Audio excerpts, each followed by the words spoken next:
그것들은 의심할 여지 없이 우주에서 가장 무서운 특이점입니다. 현재로서는 어두운 구멍이 이전에 의심했던 것보다 젊은 우주에서 훨씬 더 중요한 역할을 했을 수 있습니다. 새로운 은하계 기록은 이제 우주에서 가장 오래되고 가장 비밀스러운 어두운 구멍에 대한 환상적인 계시를 선언했습니다. 우리는 이 계시에 대해 영리한 새로운 우주 망원경 제임스 웹에게 감사해야 합니다. 이제 우리는 최초의 별과 세계가 나타나기 훨씬 전에 우주에 어두운 구멍이 존재했을 가능성이 있기 때문에 매우 중요한 질문에 직면하게 되었습니다. 하지만 이 어두운 구멍은 어떻게 형성되었으며 빅뱅 이전에 이미 존재했을 가능성이 있습니까?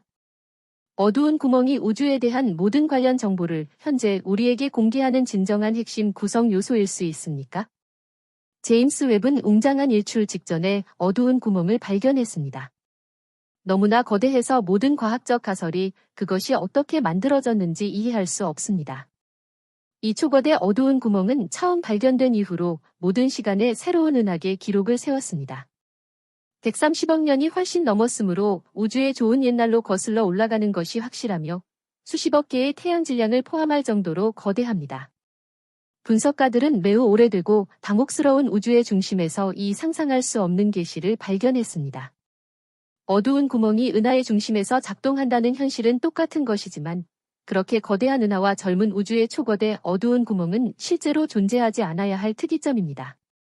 우리가 빅뱅을 계속 믿는다면 말입니다. 지금까지 추정된 나이로 우주의 나이가 135억 년 전에 이미 그런 거대한 특이점이 우주에 존재했다면 정말 138억 년일 수 있을까요? 이러한 발견은 어두운 구멍과 은하의 발달과 성장에 대한 우리의 과거 이해를 넘어서며 우주론 전체의 의문을 제기합니다. 거대한 어두운 구멍이 어떻게 그렇게 빠르게 성장할 수 있었을까요? 우리는 이전에 이 어둠의 괴물이 그렇게 거대한 크기로 성장하는데 수십억 년이 걸린다는 것을 받아들였지만 분명히 그것은 틀렸습니다. 제임스 웹은 정말 천재입니다. 아무도 이것을 예상하지 못했습니다. 이 망원경의 개발 비용이 계속 치솟으면서 그 시점에 미국 의회에서 붕괴 직전이었습니다. 이 프로젝트는 경제 위기의 한가운데서 순수한 광기라고 불렸고 그 돈은 낭비로 묘사되었습니다. 그럼에도 불구하고 정부는 끈기 있게 계획을 고수했고 모든 싸움에 맞서 망원경을 지원했습니다. 결국 제임스 웹 우주 망원경의 비용은 거의 110억 달러였습니다. 비용은 유럽 우주국과 캐나다 우주국이 분담했고 결과적으로 모든 달러의 가치가 있었습니다. 이 망원경은 이제 모든 것을 바꿀 방식으로 우주를 보여주고 있습니다. 절대적으로 첫 번째 사진은 훌륭한 히트작이었으며 우리가 지금까지 기본적으로 틀렸다는 것을 보여주었습니다. 웹은 중력 렌즈 효과를 통해 기록적인 어둠의 구멍을 찾아냈습니다. 우리와 어둠의 구멍 사이에 공간적으로 발견된 은하계 그룹입니다. 어두운 계구부는 공간-시간의 뒤틀림으로 인해 자연스럽게 구부러진 렌즈처럼 작동했습니다. 그 뒤에 있는 어두운 계구부와 은하 GN-Z11에서 나오는 빛은 50배로 강화되었습니다.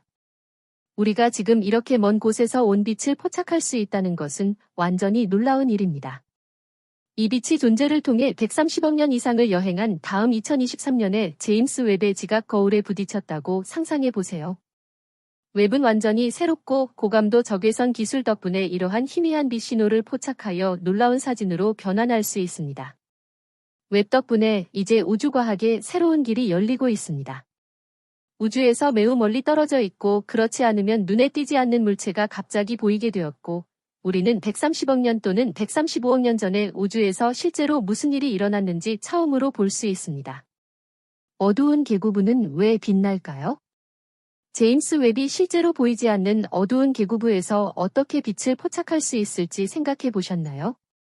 어두운 계구부는 사실 보이지 않습니다. 또한 어둡지 않고 투명합니다. 일반적으로 우리는 그들의 질량이 시공간을 엄청나게 뒤틀리게 하기 때문에 그들을 기억할 뿐입니다. 그러나 어두운 구멍에는 우리에게 그들을 명백하게 보이게 하는 또 다른 흥미로운 특성이 있습니다. 실제로 이렇게 거대한 거리에서도 소위 광채는 이 거인들이 빛을 낸다는 사실에서 나오지 않습니다. 물리 법칙에 따르면 어두운 구멍에서 아무것도 나오지 않습니다. 빛조차도요. 하지만 무언가는 어두운 구멍으로 들어갑니다. 빛은 별, 가스구름 또는 성간먼지와 같은 물질이 강한 중력으로 인해 어두운 구멍 근처에 들어오자마자 생성됩니다. 모든 물질이 끌려들어 어두운 구멍 주위에서 소용돌이치며 춤을 추기 시작합니다. 이 순환은 싱크대 배수구로 물이 나선형으로 떨어지는 것과 비슷합니다. 연구자들은 이 과정을 강착이라고 부르며 먹고 있는 어두운 구멍 주위의 강착 원반은 너무 뜨거워져서 가장 밝은 별보다 더 밝아질 수 있습니다. 엄밀히 말해서 물질의 강렬한 가속, 접촉 및 압력으로 인해 생성된 빛은 다시는 볼 수 없게 어두운 구멍의 입구로 사라집니다. 이 빛은 천문학자들에게 진정한 보물 창고입니다. 가열로 인해 물질이 다양한 주파수에서 밝게 빛납니다. 각 주파수는 연구자에게 소모되는 물질과 원소에 대한 통찰력을 알려줍니다. 따라서 외부의 정밀 센서와 정교한 분석 알고리즘 덕분에 연구자는 정확히 무엇이 소모되는지 분석할 수 있습니다. 너무 이상하게 들리지만 어두운 구멍은 훨씬 더 거대한 시기 패턴을 가지고 있으며 그 평면은 아마도 상상할 수 있는 가장 기괴할 것입니다.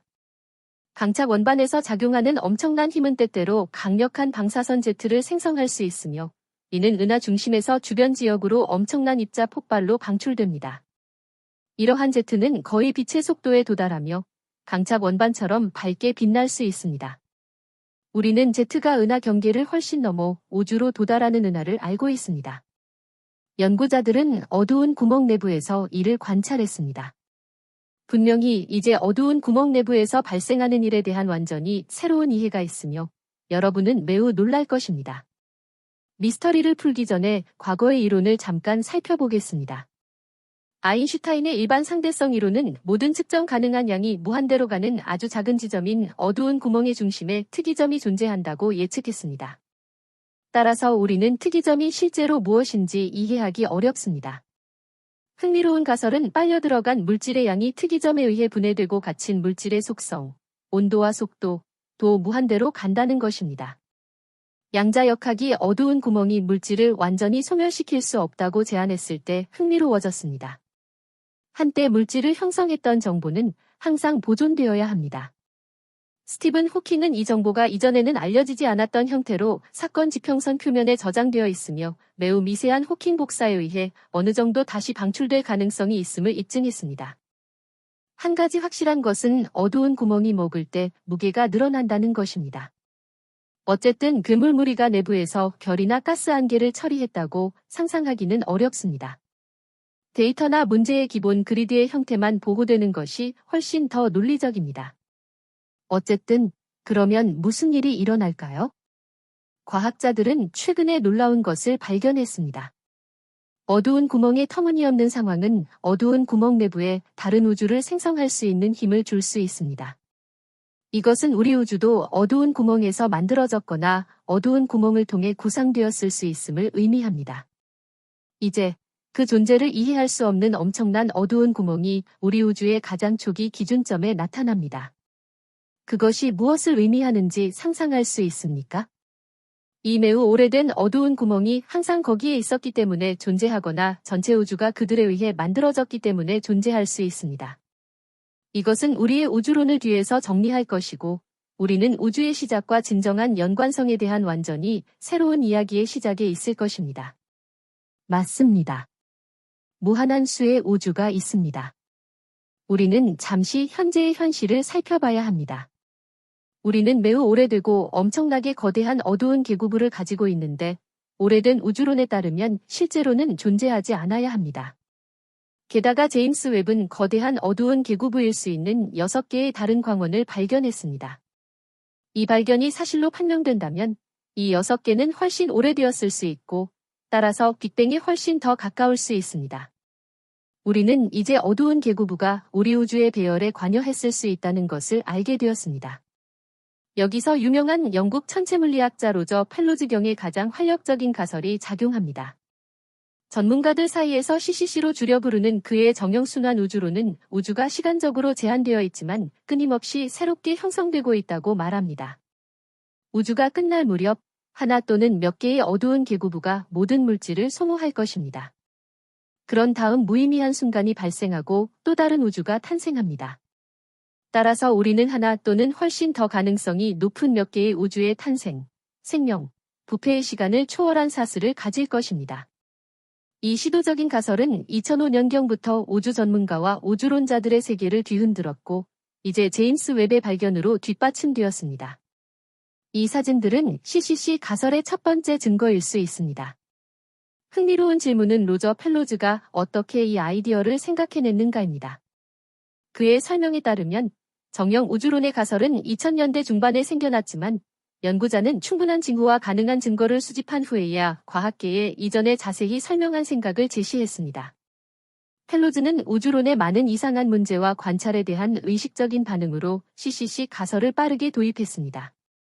예를 들어 그는 우주 마이크로파 배경을 통해 볼 수 있는 우주의 엄청나게 조정된 균질성을 설명했고 암흑물질과 암흑에너지의 문제를 다루었습니다.